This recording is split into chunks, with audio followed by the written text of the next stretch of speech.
El género de la patria. 12 de octubre. Día del respeto a la diversidad cultural.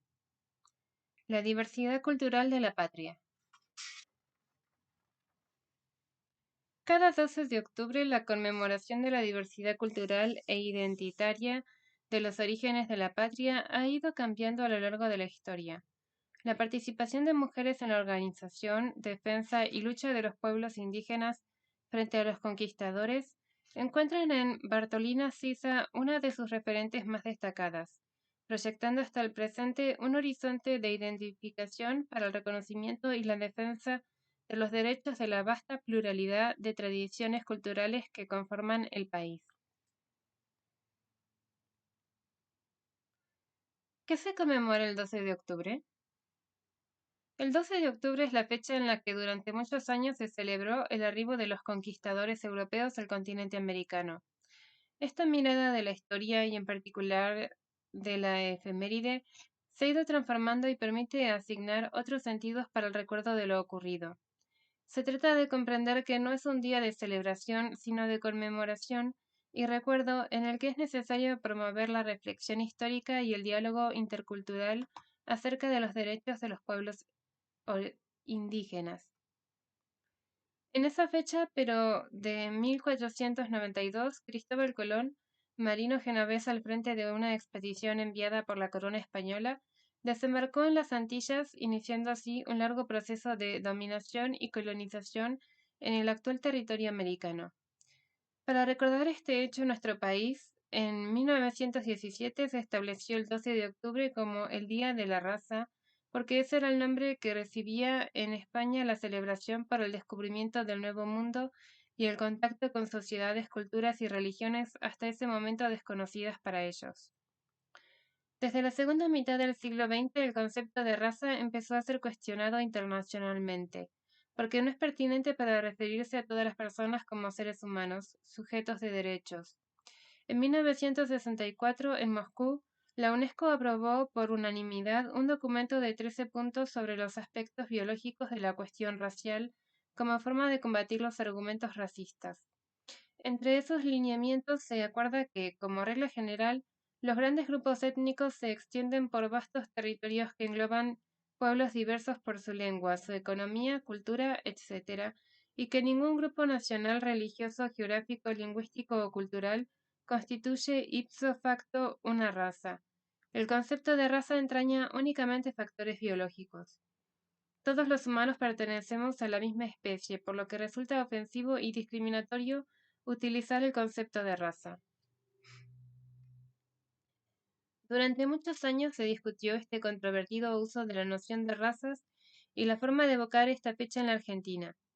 Recién en 2010 se modificó el nombre de Día de la Raza por el Día del Respeto a la Diversidad Cultural, mediante el decreto 1584/10, otorgando a la conmemoración del 12 de octubre un significado acorde al valor establecido en la Constitución Nacional para la diversidad étnica y cultural.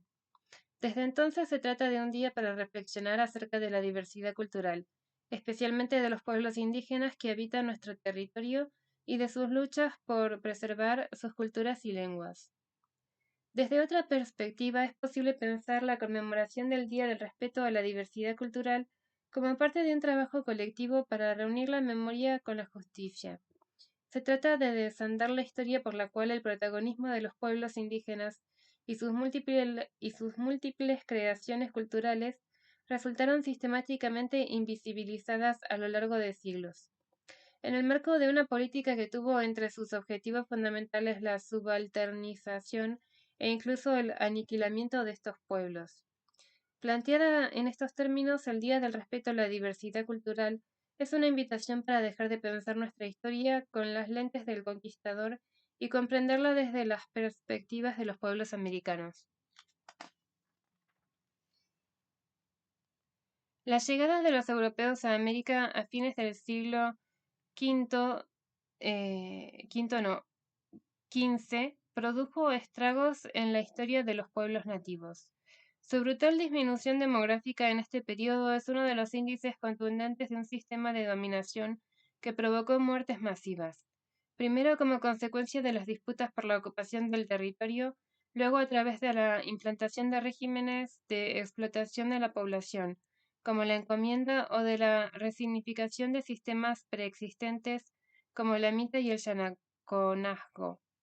Ante la multiplicación de las muertes y el deterioro físico causados por estos regímenes en la población nativa, los europeos institucionalizaron la esclavitud en América para emplear bajo la condición de esclavos a las personas africanas y sus descendientes, otra de las fuentes de conformación de la diversidad cultural americana. Las enfermedades transmitidas por europeos, viruela, sarampión, gripe, entre otras, también elevaron el número de muertes de la población indígena. A lo largo de esta historia, los pueblos indígenas resistieron de distintos modos este sistema de dominación política, económica, social y cultural. Un ejemplo, entre otros tantos, es el caso de la larga lucha del pueblo diaguita, que se extendió por más de un siglo, 1531 a 1665. En ocasiones estas resistencias asumieron la forma de sublevaciones y rebeliones, algunas de las cuales pueden pensarse como antecedentes de las luchas por la independencia de los países americanos. Tal es el caso de la sublevación liderada por Tupac Amaru entre 1780 y 1781. En estos mismos años se destaca también la rebelión que tuvo como protagonista a una mujer, Bartolina Sisa.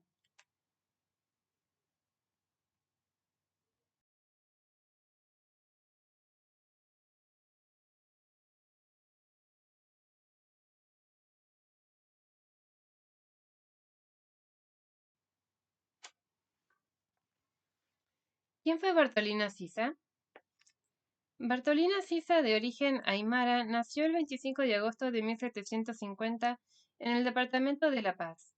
Se casó con Tupac Katari en 1775 y ambos fueron nombrados respectivamente virreina y virrey del pueblo inca, y como tales organizaron una rebelión indígena que consiguió sitiar a la ciudad de La Paz entre marzo y noviembre de 1781. Sisa tuvo un rol activo y decisivo en la organización de decenas de miles de campesinas y campesinos indígenas, que reclamaban el fin del sistema de explotación colonial y la recuperación de las tierras que le fueron expropiadas.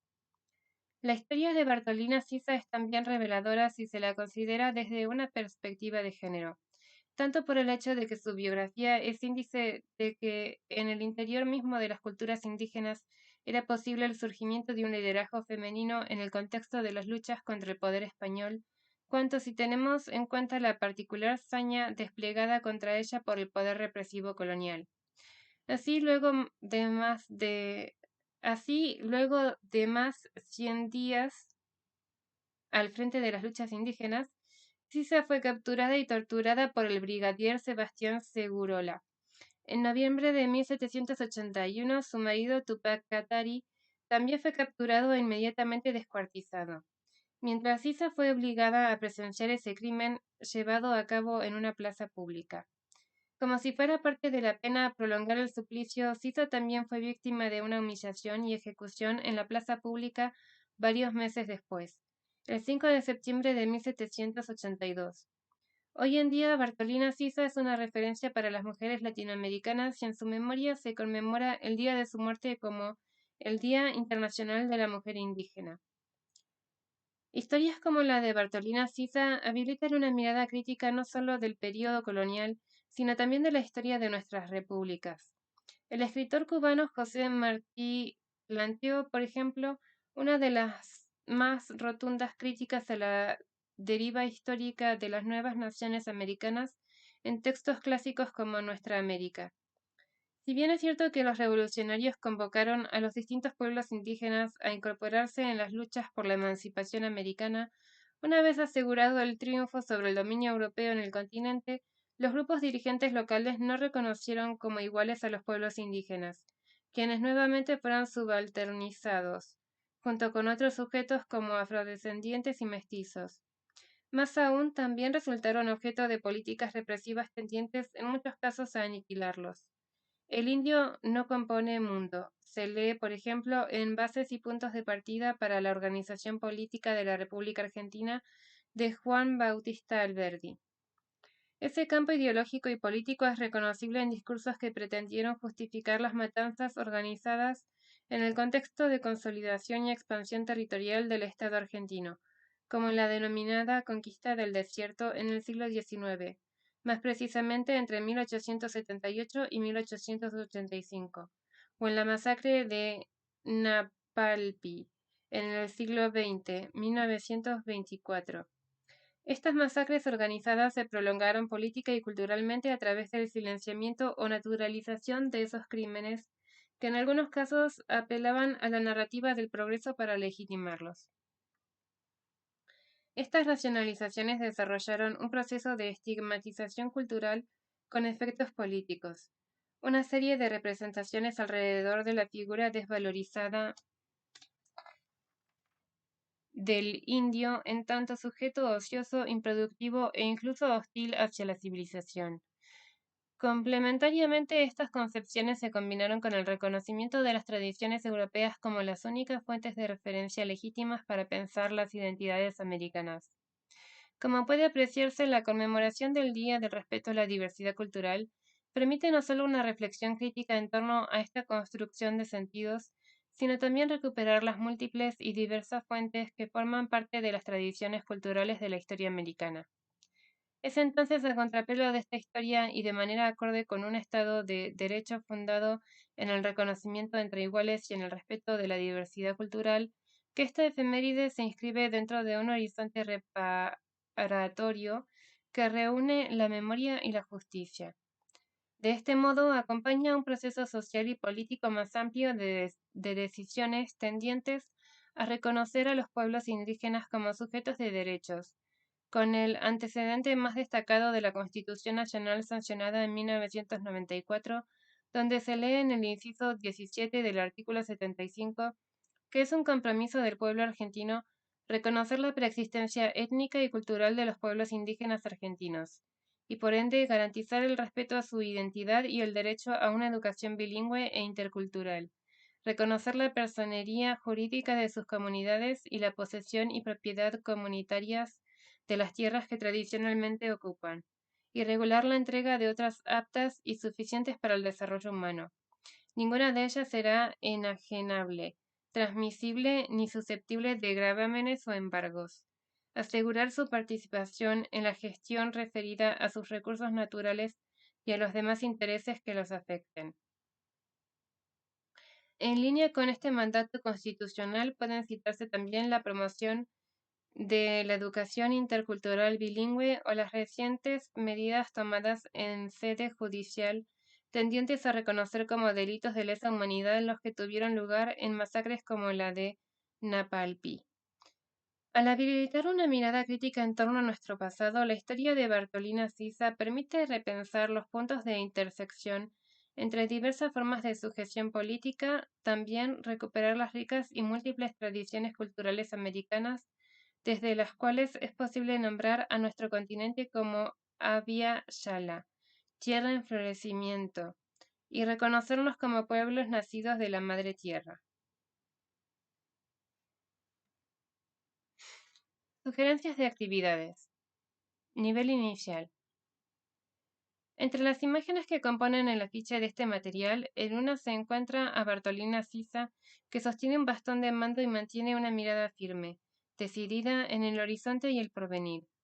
Se sugiere invitar a las niñas y niños a mirar la imagen y conversar acerca de su figura, del lugar de lideresa rebelde en las luchas indígenas contra los colonizadores y de la importancia de la lucha por la libertad en aquel contexto. Luego del intercambio se puede sugerir la realización de una narración oral que retome algún aspecto de la figura de Sisa. El presente material contiene una imagen de Bartolina Sisa en la que ella es representada junto a la huipala. Esta bandera, cargada de simbología por medio de sus colores, el diseño y la disposición espacial de sus cuadros, convoca una multiplicidad de significados ligados a la Madre Tierra y la presencia del hombre y la mujer andina en el continente, su cosmovisión respecto de la diversidad, la convivencia y la solidaridad entre las personas. Se sugiere construir una narración para que las y los niños puedan comprender estos significados en el marco de las culturas indígenas, recuperando la experiencia previa en torno a las siguientes preguntas. ¿Conocían esta bandera? ¿Por qué creen que tiene esos colores? ¿Dónde la habían visto? ¿En qué ocasiones? Fiestas, celebraciones, acontecimientos sociales, instituciones, etc. ¿Se utiliza esa bandera? Se sugiere realizar una actividad de producción complementaria en la que cada sala pueda construir y realizar su propia bandera huipala para compartir y explicar el significado conversado. El respeto a la diversidad cultural que convoca la celebración de cada 12 de octubre implica pensar las identidades culturales cuestionando determinados estereotipos vinculados a los pueblos indígenas. Se sugiere compartir el video de la asombrosa excursión de samba con los pueblos originarios para conversar con las y los niños las representaciones que allí se ponen en escena y reflexionar sobre. ¿Por qué creen que es una mujer quien le cuenta a Samba algunas características de cultura guaraní? ¿Por qué creen que el toro representa a españoles y criollos hacia el fin de la fiesta? ¿Qué cosas les llama la atención de la leyenda quechua de la flor de Cantú? ¿Por qué los mapuches le dan esos significados a las artesanías que hacen con plata? Nivel primario. Primer ciclo. Al igual que los cambios que se realizaron sobre la denominación y sentido de la efeméride, los modos de recordar el 12 de octubre en la escuela han cambiado con el tiempo. Se propone que las y los alumnos consulten a familiares de diferentes edades acerca de los modos de recordar esta fecha en sus trayectorias escolares. Pueden ayudarse con las siguientes preguntas y escribir las respuestas. ¿Te acordás de los actos escolares del 12 de octubre? ¿Cómo eran? ¿Se disfrazaban y actuaban? ¿A quiénes se representaba? ¿Se cantaban algunas canciones o bailaban ciertas danzas? ¿Cuál o cuáles? ¿Qué se intentaba conmemorar? Luego se sugiere reflexionar acerca del modo en que se conmemora el 12 de octubre en la actualidad, en comparación con lo registrado anteriormente. Junto con las y los docentes pueden profundizar acerca de estos cambios. ¿Tiene esta fecha el mismo sentido que tenía años atrás? ¿En qué aspectos se hace hincapié en la actualidad en relación con la América precolombina, con la llegada de los colonizadores europeos y sobre el presente de las comunidades indígenas? Se propone que las alumnas y alumnos observen con detenimiento el afiche y señalen qué aspectos les llaman la atención, si ya conocían alguno de los elementos presentes y que puedan comentar qué inquietudes o preguntas les genera. Luego pueden continuar indagando acerca de ¿qué relación tienen estas imágenes entre sí? ¿Qué representa la mujer, la bandera y el mapa que están presentes en el afiche? ¿Habían escuchado hablar sobre Bartolina Sisa y las luchas de resistencia indígena? ¿Contra quiénes se enfrentaban? ¿A qué momento de nuestra historia americana refieren? ¿Por qué es importante recordar estos hechos? Se sugiere, por otro lado, que presten atención a la frase la diversidad cultural de la patria. ¿Qué les parece que quiere decir? ¿En qué los hace pensar? ¿Por qué les parece que dicha frase refiere no solo al pasado, sino también al presente? Por último, pueden escribir un breve relato que vincule estas imágenes entre sí y su relación con la frase del afiche. Segundo ciclo. Se propone que las y los alumnos lean el recitado con el que comienza el disco Taki Ongoy de Víctor Heredia y analicen desde la mirada de los pueblos originarios la llegada de los invasores europeos y el comienzo de la colonización americana. Algunas preguntas que pueden orientar el análisis. ¿Cómo eran vistos los colonizadores por los nativos? ¿Por qué creían que eran dioses? ¿Qué buscaban los españoles en estas tierras? ¿Cómo cambiaron sus vidas a partir de ese momento? ¿Qué pasó con sus culturas, sus lenguas y creencias? ¿Por qué piensan que es importante conservar y transmitir estos legados? Se propone que las y los alumnos busquen y lean en la Constitución Nacional de 1853, artículo 67 e inciso 15, aquellos párrafos referidos a los pueblos indígenas y lo que establece el artículo 75, inciso 17 de la Constitución Nacional de 1994. Luego se sugiere que comparen ambos textos y piensen por qué es importante que los pueblos indígenas estén incluidos como sujetos de derecho en la Constitución vigente.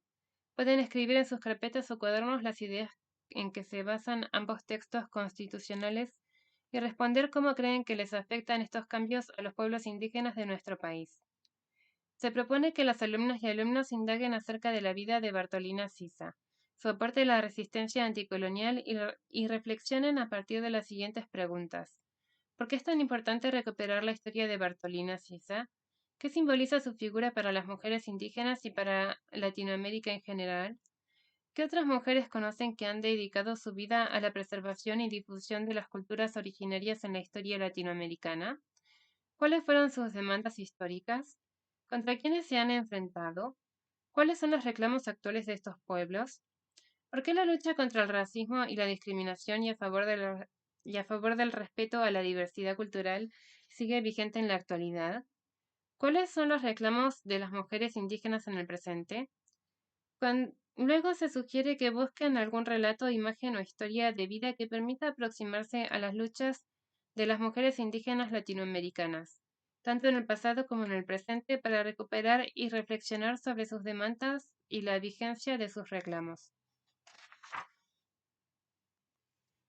Nivel secundario. En Historia de las clases populares en Argentina, el historiador Ezequiel Adamovsky argumenta que la idea de crisol de razas es un mito que, además de soslayar las plurales tradiciones culturales americanas, impuso una singular forma de racismo. La idea del crisol incluía una jerarquía racial oculta. Se argumentaba que todas las razas se habían fundido en una sola, pero al mismo tiempo se sostenía que esa fusión había dado como resultado una nueva que era blanca europea, sea minimizando la presencia inicial de los mestizos negros, mulatos o indios, sea argumentando que todos ellos habían desaparecido por la inmigración, se daba a entender que el argentino era blanco europeo. La creencia muy difundida de que los argentinos descienden de los barcos se volvió parte de un sentido común que, sin embargo, no reflejaba la realidad demográfica.